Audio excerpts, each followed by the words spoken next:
Y bueno, yo no quisiera romper este ambiente, y como hoy es una noche de adoración, pues vamos a seguir con este sentimiento que el Espíritu Santo ha puesto desde el principio. Y quisiera compartir con ustedes una palabra. Voy a intentar ser breve, pero a la vez conciso y directo.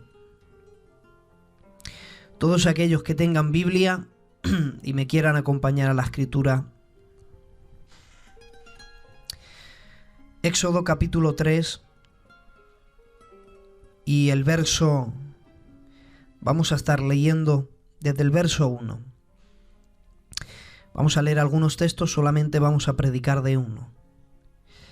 Capítulo 3 del libro de Éxodo, dice así la palabra del Señor: apacentando Moisés las ovejas de Jetro su suegro, sacerdote de Madián, llevó las ovejas a través del desierto y llegó hasta Horeb, monte de Dios. Y se le apareció el ángel de Jehová en una zarza, o en llama en medio de una zarza, y él miró y vio que la zarza ardía en fuego, y la zarza no se consumía. Entonces Moisés dijo: iré yo ahora y veré esta grande visión, ¿por qué causa la zarza no se quema? Viendo Jehová que iba a ver, lo llamó Dios de en medio de la zarza y dijo: Moisés, Moisés. Y él respondió: heme aquí. Y dijo: no te acerques, quita tu calzado de tus pies, porque el lugar en el que tú estás, tierra santa es. Y aquí es cuando, por primera vez en el Nuevo Testamento, Dios se presenta a sí mismo. Se le había llamado a Dios de muchas maneras. Abraham le había llamado el Altísimo, el Shaddai. También en otra ocasión, Jehová Jireh, él se proveerá. Pero eran los hombres quienes se dirigían a Dios.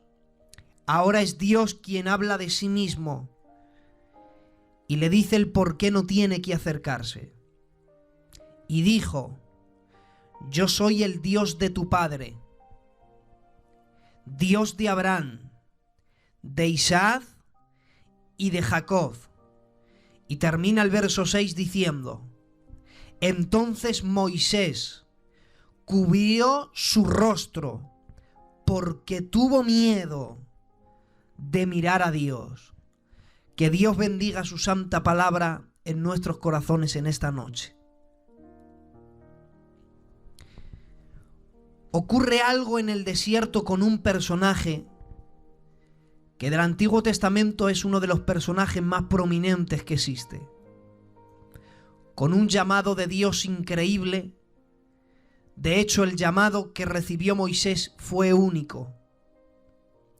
Moisés es un personaje que se le conoce o se puede dividir su vida en tres etapas. Moisés vivió 120 años y su vida se podría dividir en tres épocas. Él estuvo 40 años en Egipto creyéndose ser alguien, pero Dios permitiría que él viviera en el desierto 40 años para hacerle entender a Moisés que no era nadie. Y pasaría sus últimos 40 años de vida sirviendo a Dios, pero entendiendo que Dios únicamente sirve a gente que no se piensa ser nada. Porque no le usó Dios en los primeros 40 años de vida, cuando él pensaba ser alguien en Egipto, donde había sido criado y enseñado con toda la sabiduría de los egipcios. Dios le llamó cuando le pulió por 40 años sirviendo a Dios como un pastor y cuidando ovejas en el desierto. 40 años le trató Dios en el desierto para hacerle entender a Moisés que no era nadie y que si algo podía Moisés hacer, sin la compañía de Dios no podía hacer nada. Y la Biblia dice que un día que él estaba pastoreando en el desierto, lo normal en el desierto es que las zarzas, que son ramas secas, prendan en fuego. Eso es normal. Y la Biblia dice que cuando él empezó a prender, vio que aquella zarza prendía en fuego, le llamó la atención. Pero él se quedó mirando y vio algo que él no esperaba ver. Él no esperaba que la zarza que ardía, el fuego siguiera manteniéndose. Y ahora él cambia la palabra. Y él cree que lo que está viendo no es real, por eso él dice, bueno, subiré ahora y veré qué es esta grande visión. ¿Por qué causa la zarza no se quema? Porque en medio de los cultos como los que estamos celebrando hoy, es fácil que ardamos en el fuego del Espíritu. Escuchando a un adorador como Eduardo, cualquiera empieza a sentir el fuego de Dios y empieza a arder.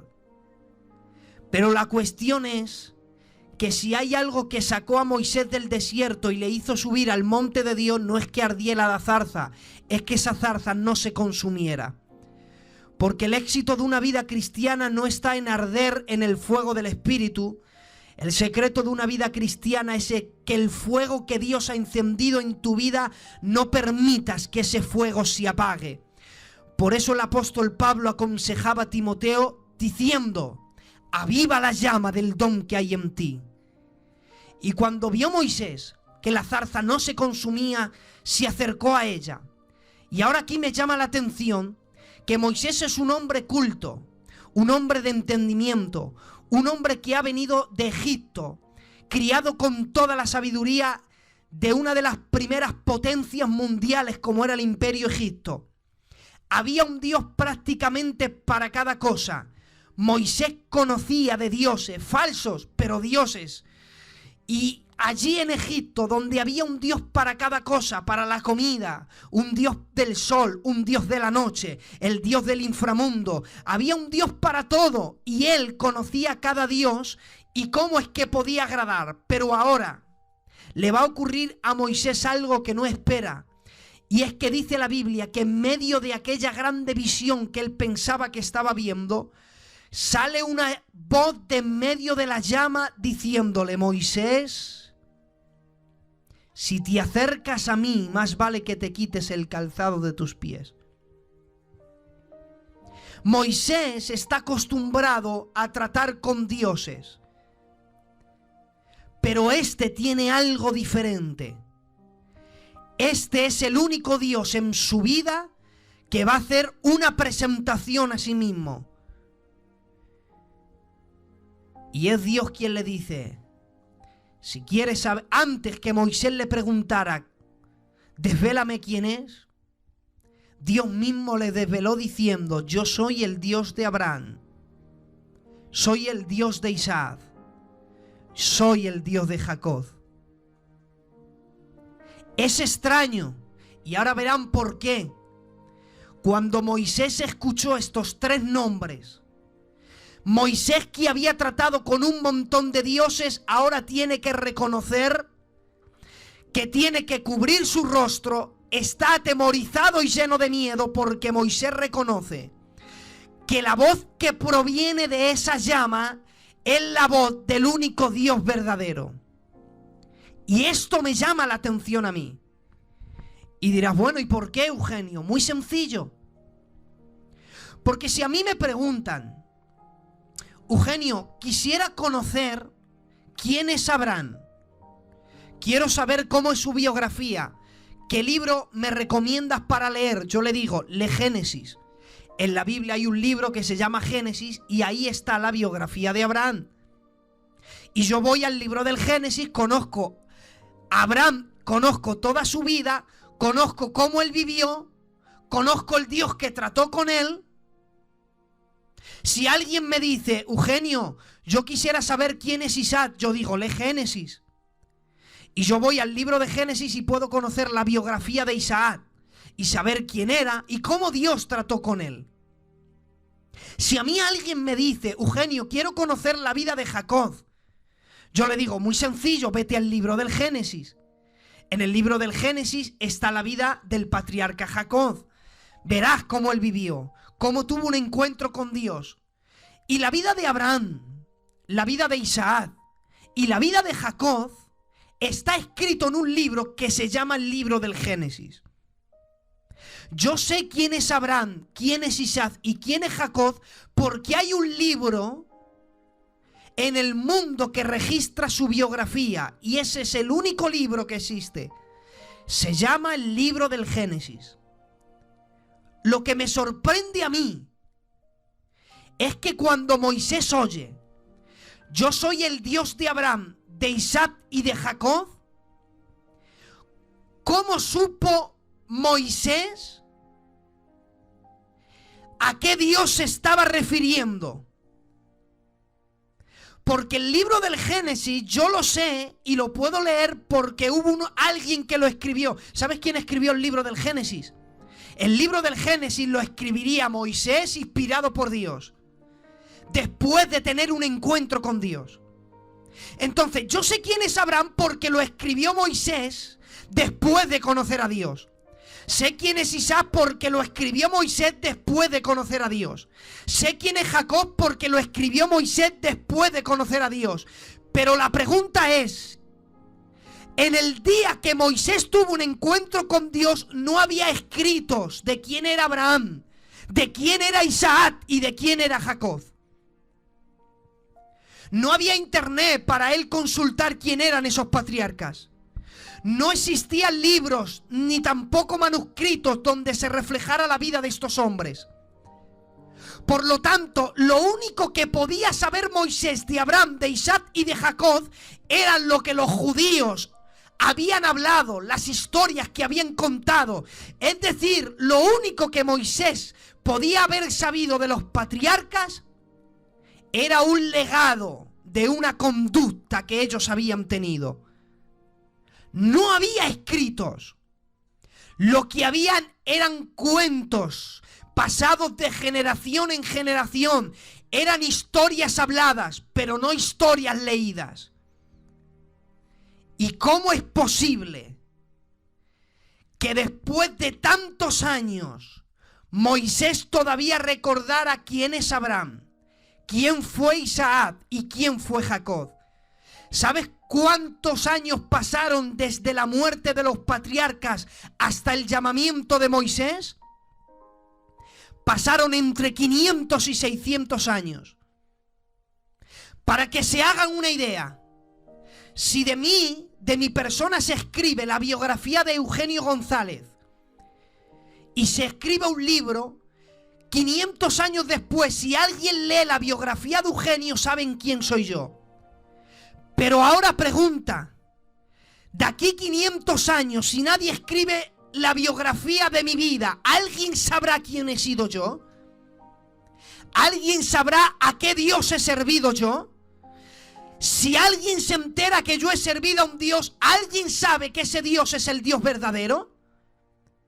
Para que alguien pueda identificar mi vida, mi legado, mi conducta con mi Dios, es que yo tuve que dejar un legado de vida demasiado grande. Y ahora aquí quiero resumir todo. ¿Qué legado dejó Abraham para que le recordaran las generaciones pasadas?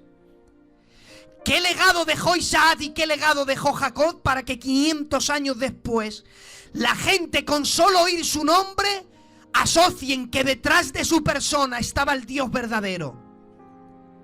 Te pregunto, para ir aplicando cosas y principios a nuestra vida, ¿qué legado quieres dejar a tus hijos? ¿Qué legado quieres dejar a tus nietos? ¿Qué legado quieres dejar a las generaciones venideras? Cuando nos miren a nosotros, cuando mis hijos me miren a mí, ¿qué recordarán? ¿Qué legado les dejé? Cuando mis nietos, mis bisnietos, si Dios no viene antes, se acuerden de mí, ¿qué legado les voy a dejar yo? Y ahí no van a servir legados de conocimiento, ni tampoco legados económicos, pero sí que va a perdurar un legado de conducta. ¿Y saben qué legado dejó Abraham después de 500 años que fue patente? A Abraham se le recuerda como el patriarca de cambios. Y es verdad que Abraham, hemos dicho que es el padre de la fe y no lo discutimos, porque Abraham es un hombre de fe, y sobre él se cumplieron muchas promesas, o se le hicieron muchas promesas. Pero si a Abraham se le recuerda por algo, se le recuerda como el patriarca de cambios.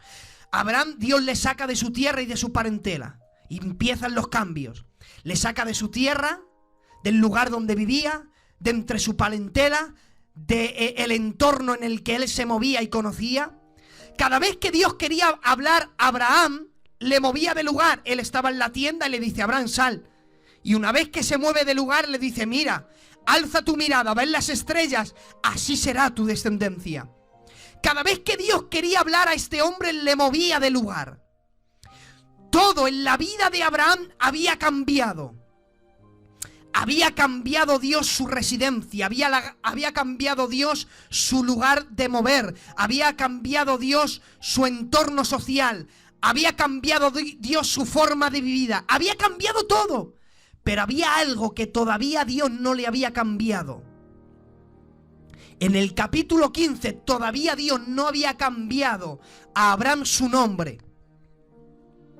Y esto me dirán: bueno, Eugenio, esto es algo que tampoco tiene mucha importancia.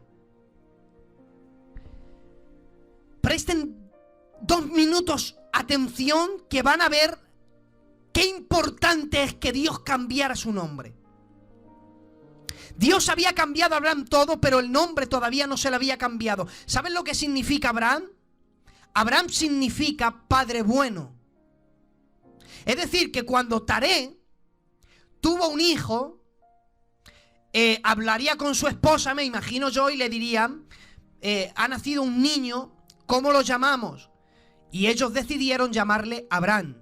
Abraham, en el lenguaje caldeo, porque Abraham nació en Ur de los Caldeos, en la región de Mesopotamia. Abraham, que es un nombre caldeo, significa padre bueno.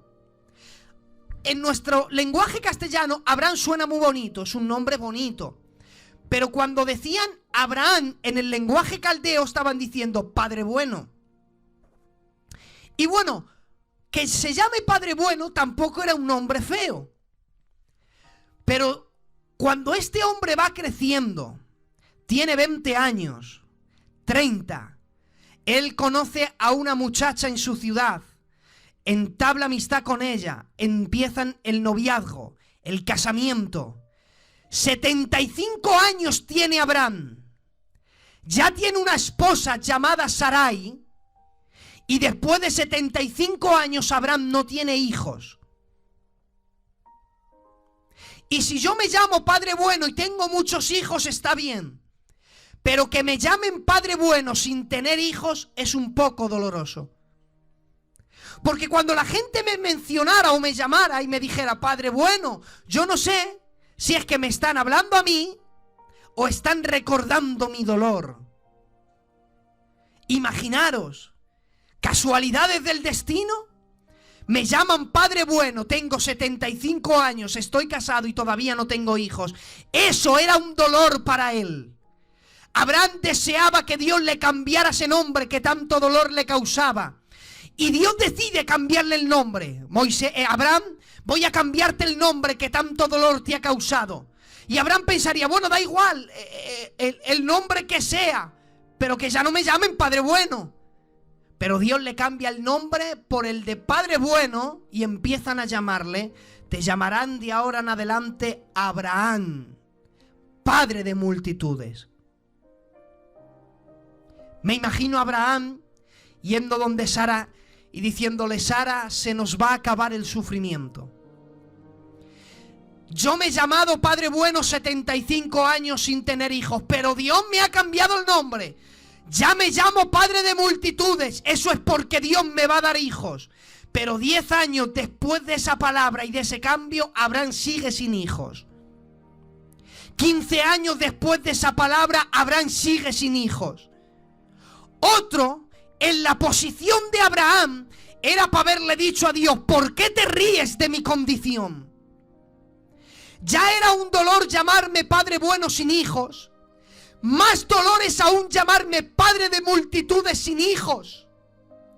Cualquiera en el lugar de Abraham era para que se hubiera revelado. Pero me sorprende que la Biblia dice que Abraham creyó en esperanza contra esperanza. Y a pesar de que la matriz de Sara era una matriz mortecina, estéril, pero la Biblia dice que creyó a Dios. Cuando toda esperanza ya estaba perdida, Abraham creyó que Dios podía darle hijos aun cuando su cuerpo era como muerto. Y la Biblia dice que después de 100 años, cuando ya toda esperanza humana había cambiado, la Biblia dice que Abraham y Sara abrazaron un hijo. Porque como decía en la alabanza nuestro hermano Eduardo, una petición tardía no es una negación. Porque a veces oramos, Señor, cumple esta petición y no vemos respuesta. ¿No te has preguntado que es que a lo mejor Dios está trabajando para dar cumplimiento a lo que te ha prometido? ¿Qué legado dejó Abraham? Abraham dejó un legado. Merece la pena creer a Dios. ¿Qué legado dejó Abraham? Merece la pena esperar en Dios, porque todo lo que Dios dice lo cumple. Y después de 500 años nadie había olvidado ese legado. Pero ¿y qué legado dejó Isaac? Isaac se le recuerda como el muchacho que su padre le tiene que buscar una esposa porque si no, no se casa. Y la Biblia dice que es Abraham quien manda a su criado a las tierras donde él vivió para que buscaran una esposa para su hijo. Y a pesar que Isaac y su novia por aquel entonces Rebeca no se habían visto, pero creyó Isaac que su padre tomaba una decisión dentro de la voluntad de Dios. Miren, la Biblia dice, y esto es un dato doctrinal, la Biblia dice: hijos, someteos a vuestros padres en el Señor en todo. Y miren lo maravilloso que es Dios. Dios manda a los hijos a que obedezcan a sus padres en el Señor en todo. Pero miren lo que dice Dios después de eso. Pero padres, no provoquéis a ira a vuestros hijos. Es decir, que si un hijo tiene el mandamiento de Dios que tiene que obedecer a su padre en el Señor en todo, un hijo tiene que obedecer a su padre en el Señor en todo, siempre y cuando un padre no provoque a ira a su hijo. Y mientras las dos partes, tanto el hijo como el padre, cumplan el mandamiento de Dios, todo funcionará correctamente. ¿Y qué legado dejó Isaac?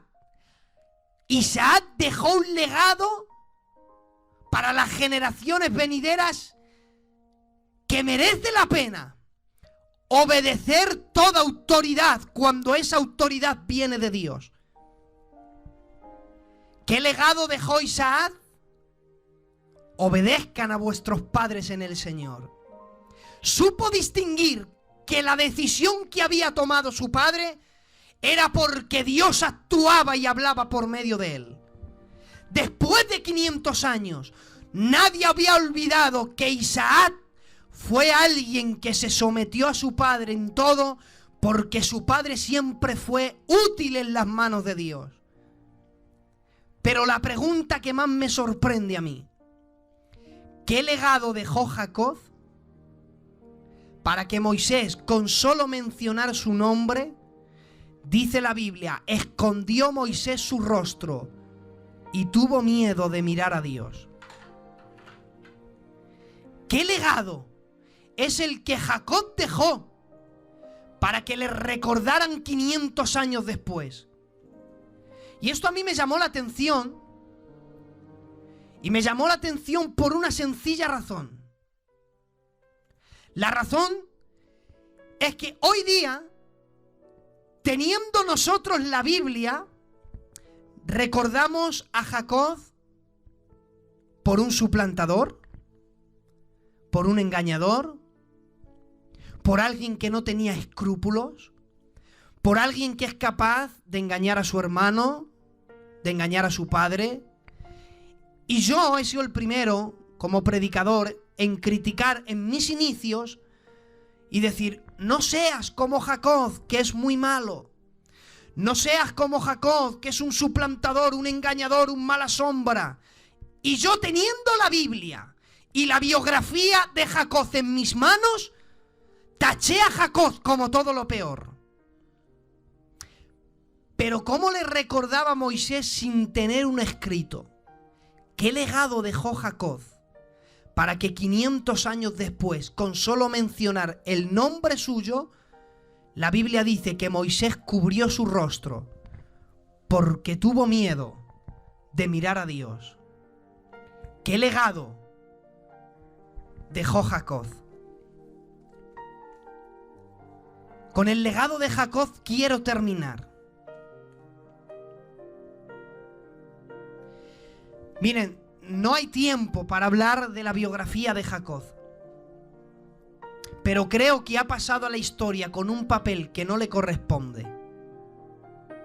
Yo no quiero quitar a Jacob la culpa que tiene de sus errores, porque lo maravilloso de la Biblia es que cuenta las victorias, pero también los fracasos. Y hay muchos fracasos en la vida de Jacob, y yo no quiero quitarle la culpa de los errores que Jacob cometió. Pero por ejemplo decimos, no seas como Jacob, que cogió a su hermano del talón y quiso nacer primero. Pero bueno, que todavía no ha venido al mundo. Jacob no era consciente del hecho que estaba haciendo antes de nacer. Decimos, no seas como Jacob, que compró a su hermano la primogenitura. Y criticamos a Jacob por comprar la primogenitura, pero no nos estamos pensando que peor que Jacob por comprarla, el pecado no lo cometió él, el pecado lo cometió su hermano Esaú, que dice la Biblia, menospreció la primogenitura y por eso la vendió. Entonces, si es malo Jacob, digo yo, peor es Esaú por vender la primogenitura, que era un regalo divino dado del cielo. Y yo es cierto que no voy a quitar a Jacob los errores que tiene. Pero después de que Jacob es desterrado y él se casa y tiene hijos, y llega el día en el que él cumple toda su labor con su tío Labán y le dice a su tío, ya es tiempo que yo comience mi vida. He pagado por Raquel trabajando fielmente.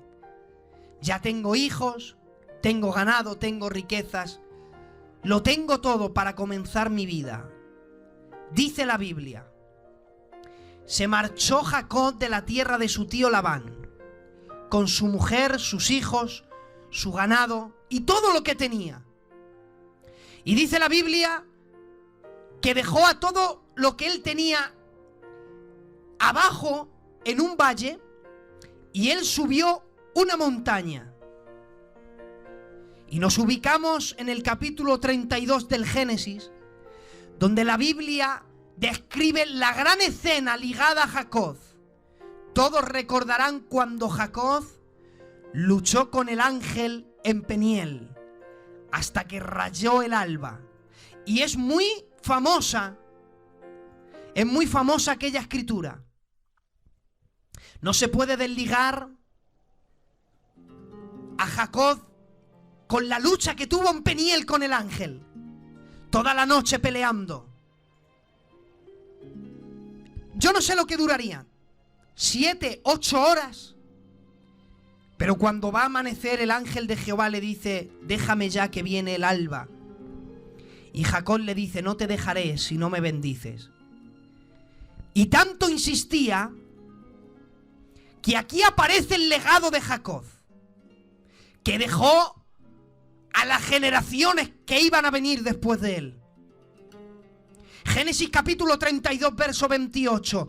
Y el varón le dijo, no se dirá más tu nombre Jacob, sino Israel.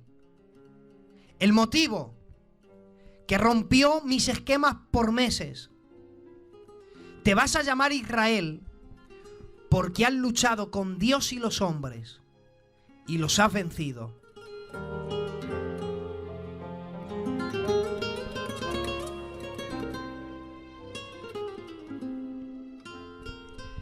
Cuando yo leí por primera vez este texto, yo pensaba que mi Biblia era una mala traducción, porque yo entendía que el ángel de Jehová le dijera: mira, te voy a cambiar el nombre porque has luchado con los hombres y los has vencido a todos.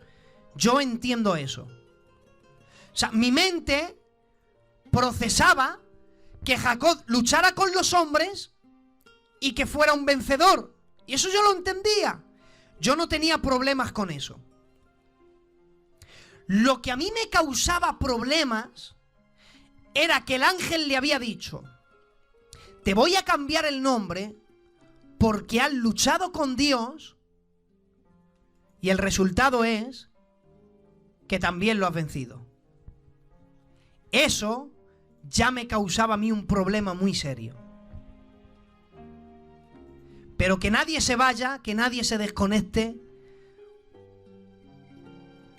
porque interpretando este texto y dando el significado de que cómo es posible de que Jacob venciera a Dios y qué significa, vamos a descubrir el legado de vida que Jacob dejó y hasta el día de hoy se le reconoce como el hombre que inició algo. Y no quiero mencionarlo, por eso os pido que nadie se desconecte. Pregunto y que nadie entre y que cada uno se responda a sí mismo. ¿Acaso se puede vencer a Dios? Si se puede vencer a Dios, ¿le podré vencer yo, que soy un mortal, limitado, sujeto a pasiones? Si yo logro vencer a Dios, bueno, ¿qué significa vencer a Dios entonces? Miren, para que vean ustedes la grandeza que tiene el Dios a cual Jacob ha vencido en Peniel, yo quiero que cierren sus ojos y que puedan deleitarse en la grandeza de Dios. ¿Cómo es posible que un hombre mortal pueda vencer a Dios? ¿Cómo es Dios? ¿Quieren saber cómo es Dios? Vamos a ver, la Biblia, Él tiene atributos compartibles, pero tiene atributos que son incompartibles. Hay atributos que Él no puede compartir con nadie porque son esencia de su naturaleza. Por ejemplo, Dios es amor y ese atributo es compartible. De tal manera amó Dios al mundo que ha dado a su Hijo. Pero hay atributos que son incompartibles. Por ejemplo, Dios es soberano y Él es el único soberano. Dios es todopoderoso, es decir, Dios todo lo puede. Dios es omnisciente, es decir, Dios todo lo sabe. Dios es omnipresente, es decir, Dios está en todo lugar al mismo tiempo. Mientras yo vaya describiendo la grandeza de Dios, usted tenga presente que a ese Dios al cual yo estoy describiendo, Jacob lo ha vencido. Dios es el único que pudo decir al santo Job: ciñe como varón tus lomos, que yo te voy a preguntar y tú me vas a responder. Job, ¿dónde estabas tú cuando yo fundaba la tierra? Dímelo saber si tienes inteligencia. ¿Sabes sobre qué están fundadas sus bases? ¿Has puesto tú en la tierra su piedra angular? ¿Has extendido sobre la tierra un cordel, de modo que sustentan la tierra sobre la nada? ¿Acaso tú has encerrado con puertas al mar? ¿Y le has puesto puertas y cerrojos? ¿Y le has dicho al mar: mar, hasta aquí llegarás, y de aquí no pasarás, porque aquí se termina el orgullo de tus olas. ¿Has mandado tú a la mañana en sus días y le has mostrado al alba su lugar, para que cuando salga el sol ocupe los confines de la tierra y con ello sean sacudidos todos los impíos? ¿Has bajado tú hasta las profundidades de los mares? ¿Has andado por el abismo? ¿Has caminado en lo más profundo del mar y has escuadriñado sus maravillas? ¿Acaso has visto tú la sombra de las puertas de la muerte?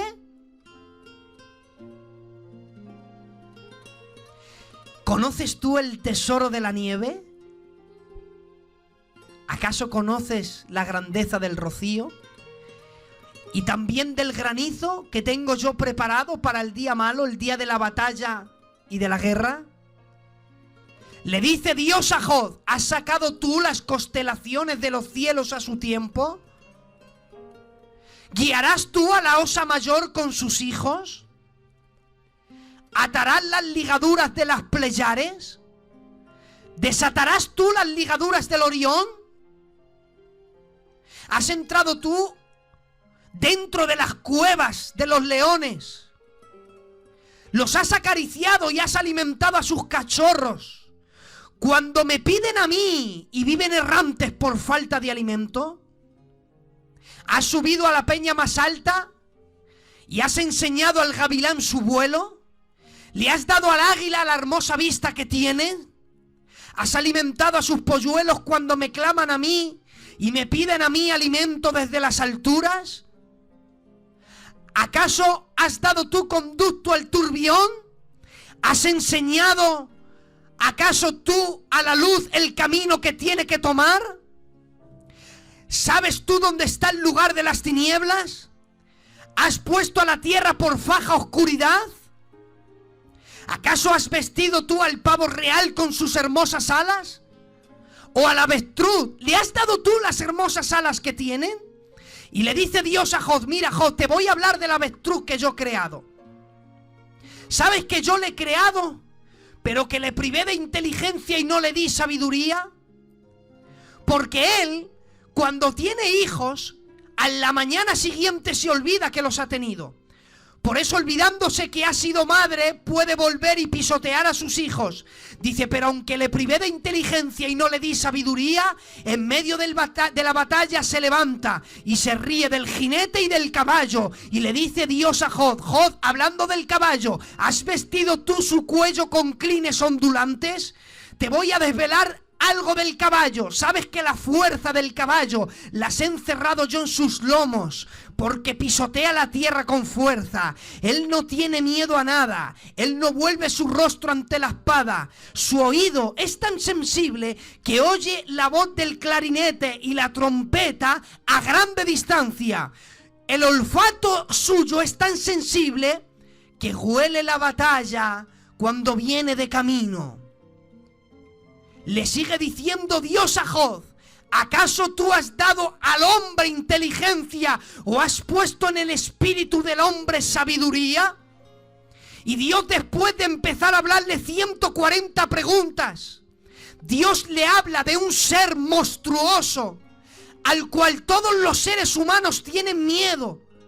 Y Dios le dice en el capítulo 41: Job, ¿acaso has sacado tú al Leviatán con anzuelo? ¿Le has echado una soga? ¿Has atado tú su nariz? ¿Le has levantado tú para que tus hijas jueguen con él como si de un pájaro se tratase? Le dice Job: no podéis hacer ninguno eso. La razón es porque todos los hombres, cuando veis al Leviatán, os desmayáis. Toda fuerza delante de él será burlada. Por eso, cuando el Leviatán duerme, nadie se atreve a despertarle. Y si no, atrévete. Ve hacia donde está él. Pon una mano sobre él. Irás, pero no regresarás, porque toda esperanza delante de él será burlada. Porque él no tiene miedo ante ningún arma.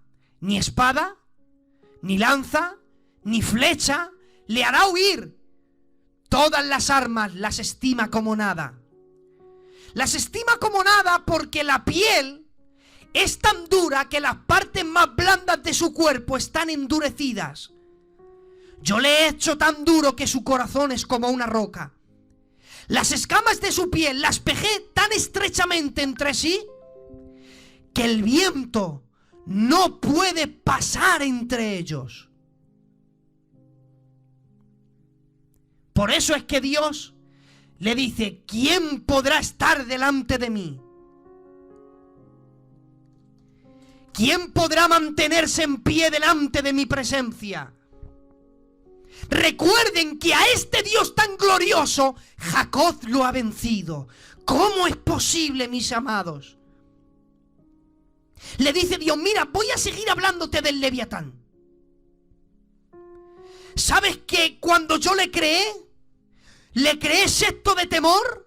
Por eso es que el Leviatán, cuando se eleva por encima de las montañas más altas, hay una versión que me regaló un tío mío, mi tío José, que él me regaló una Biblia en 3 tomos con una versión enriquecedora que habla del Leviatán de esta manera. Y dice, cuando el Leviatán se eleva por encima de las montañas más altas, dice, cuando extiende sus alas, aún los ángeles retroceden, pero entonces Dios con un solo hilo lo ata, lo levanta y hace que sus ángeles se rían de él. ¿Saben ustedes que el Leviatán es un tipo de Satanás? ¿Y sabes qué dice Dios del Leviatán? Que le basta un solo hilo para atarlo.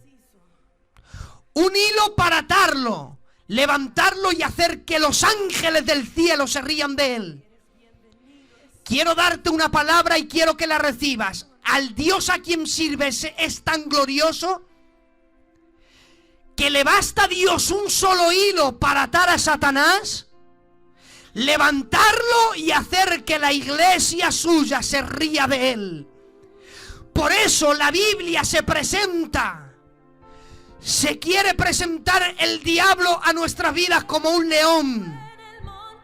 Se quiere presentar el diablo como un dragón que va a acabar contigo. Pero te tengo una palabra y quiero que la recibas.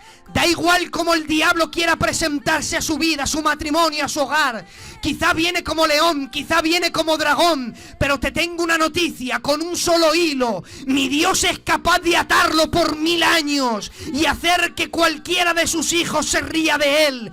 Porque no hay poder satánico que pueda inutilizar a Dios. Por eso da igual cuánto demonio se levante en su vida. Es capaz de Dios con un hilo atar a Satanás y a todo su ejército. Ese es el Dios tan glorioso que tenemos. Y atención, ese es el Dios a quien Jacob ha vencido.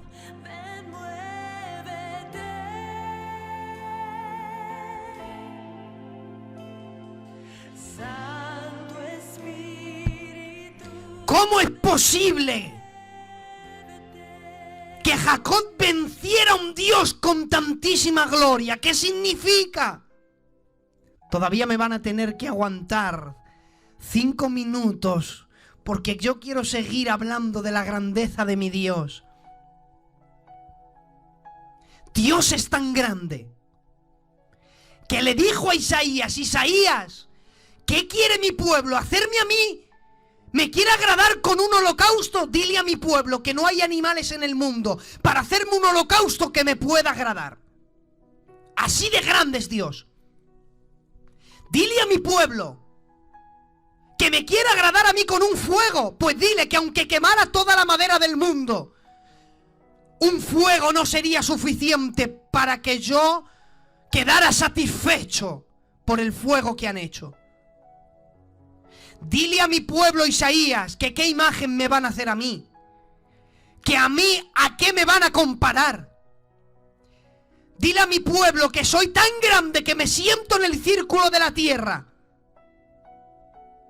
Dile a mi pueblo que el estrado de mis pies es la tierra en la que ellos viven. Que con 3 dedos junto el polvo de la tierra. Y dile a mi pueblo que soy capaz de coger los cielos y enrollarlos como pergaminos. O a mi antojo, dice la Biblia, dice, los enrollo como cortinas.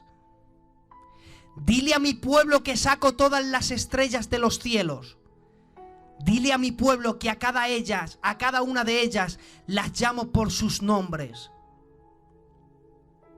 A ese Dios tan glorioso Jacob lo ha vencido. Dios es tan glorioso que David tuvo que decir de él: bendice alma mía Jehová, cuánto te has engrandecido, tanto que te cubres de luz como de vestiduras, cabalgas sobre las alas del viento. Coges a las llamas de fuego, las haces ministros. Coges las nubes, las conviertes en carrozas. Dice la Biblia, cierto día las aguas subieron por encima de los montes más altos, en el diluvio. Dice, pero al sonido de la voz de Jehová las aguas tuvieron que huir. Al sonido del trueno de Dios se apresuraron. Por eso es que la Biblia dice que la tierra había sido cubierta de agua, pero Dios sopló y las aguas tuvieron que marcharse. Ese es el Dios tan glorioso que sirves. Ese es el Dios a quien Jacob ha vencido. Y ahora es el momento de desvelarte. ¿Cómo es posible que Jacob venciera a Dios? Quiero que respiren porque este secreto cambió mi vida.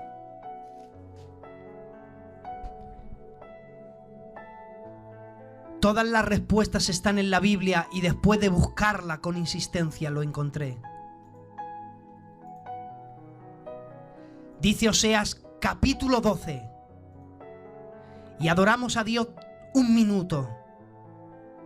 Oseas capítulo 12. Verso 4.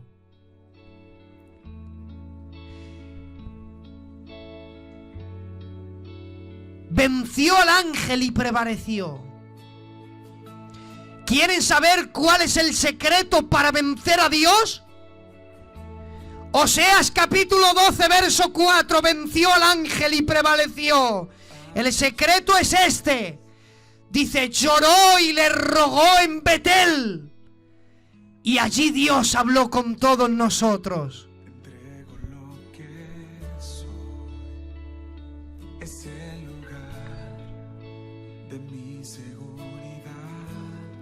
El secreto para vencer a Dios es llorar y aclamar a Dios. Ese es el único secreto para vencer a Dios. Pero si te estás preguntando, Eugenio, tienes que explicarme qué significa vencer a Dios. Vencer a Dios no es quedar yo por encima de Dios. Vencer a Dios no es humillar a Dios. Vencer a Dios es esto. Vencer a Dios es tocar el corazón de Dios como nunca antes lo has hecho. Eso significa vencer a Dios. Y hay una noticia gloriosa para el pueblo de Dios. Dios es sumamente maravilloso, es grande y poderoso, pero Dios tiene esa debilidad. Cuando ve a sus hijos llorar y aclamar y rogar, no tiene por más que dejar que sus hijos toquen su corazón. Por eso yo no sé, has intentado recibir algo de Dios con insistencias, quizá con altanería, quizás has venido a Dios con orgullo. Oye, que me lo tienes que dar sí o sí, pero yo te invito a que lo intentes, pero no con altanería, sino que lo intentes llorando y aclamando a Dios, con ruegos, con súplicas, con lágrimas, porque ese es el único camino para tocar el corazón de Dios.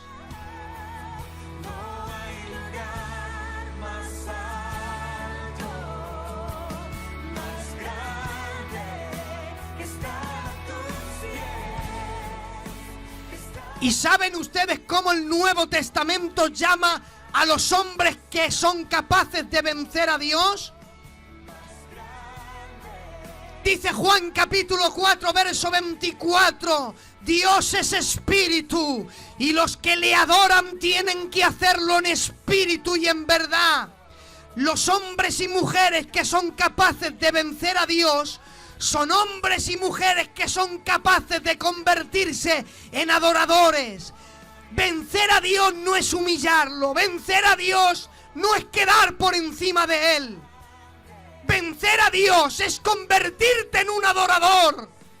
Y quien se convierte en un adorador conoce las rutas para tocar el corazón de Dios. Y el secreto más grande que Dios tenía reservado era este.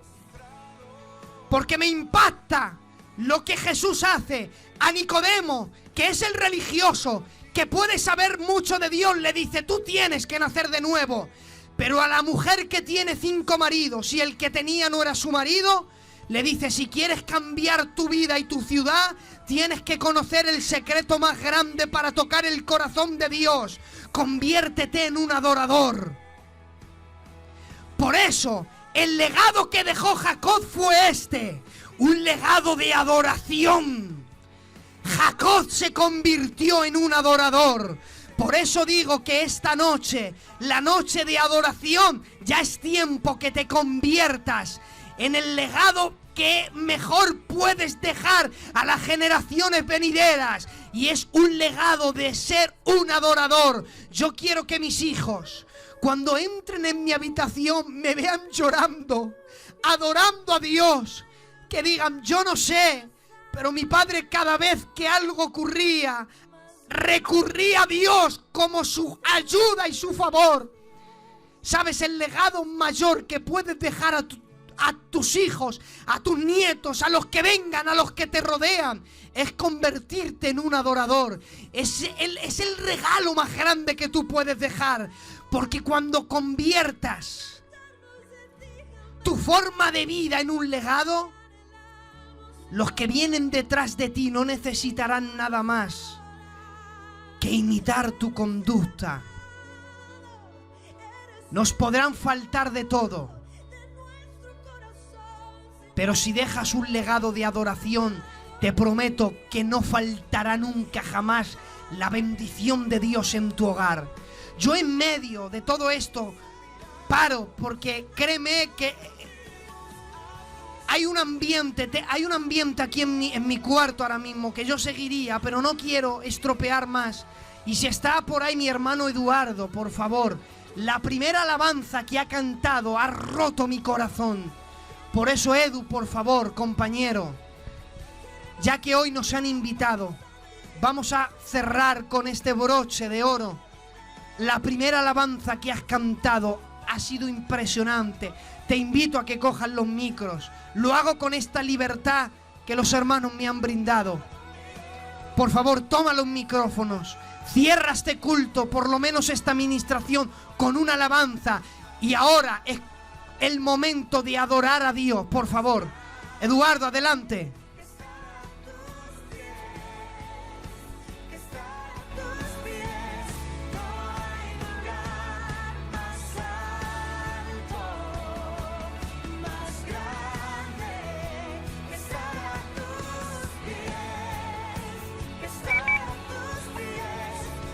Amén, claro que sí. Sí, Eugenio, tremenda palabra, un mensaje directo al corazón, amén. Y vamos a cantar esta alabanza, aleluya. La verdad que es una alabanza que últimamente la estoy cantando donde voy, porque es una alabanza donde llega y hace bien, amén. Y ese es nuestro cometido, de hacer bien esta noche. Aleluya.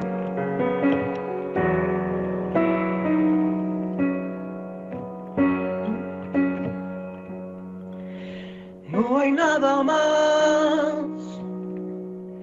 no hay nada más en mi corazón que tu nombre.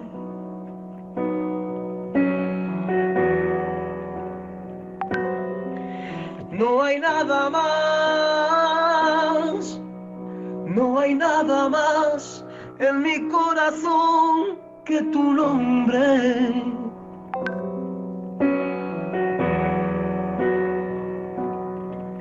No tengo más anhelo que pasar tiempo contigo y adorarte y adorarte.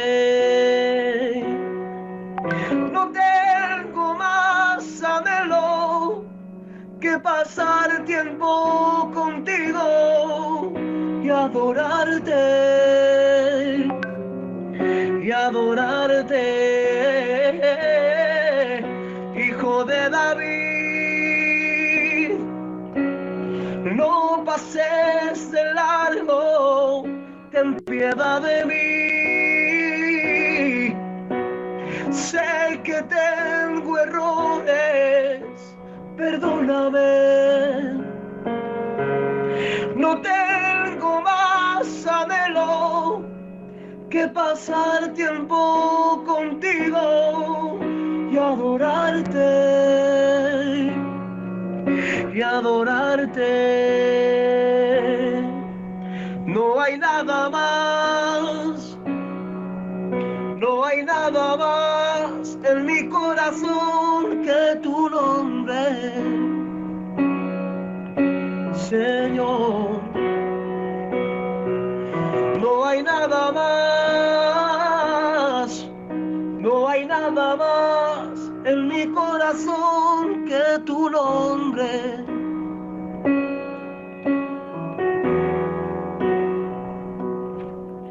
No tengo más anhelo que pasar tiempo contigo y adorarte, y adorarte. No tengo más anhelo que pasar tiempo contigo y adorándote, y adorarte, Hijo de David. No pases de largo, ten piedad de mí. Sé que tengo errores, perdóname. No tengo más anhelo que pasar tiempo contigo y adorarte, y adorarte.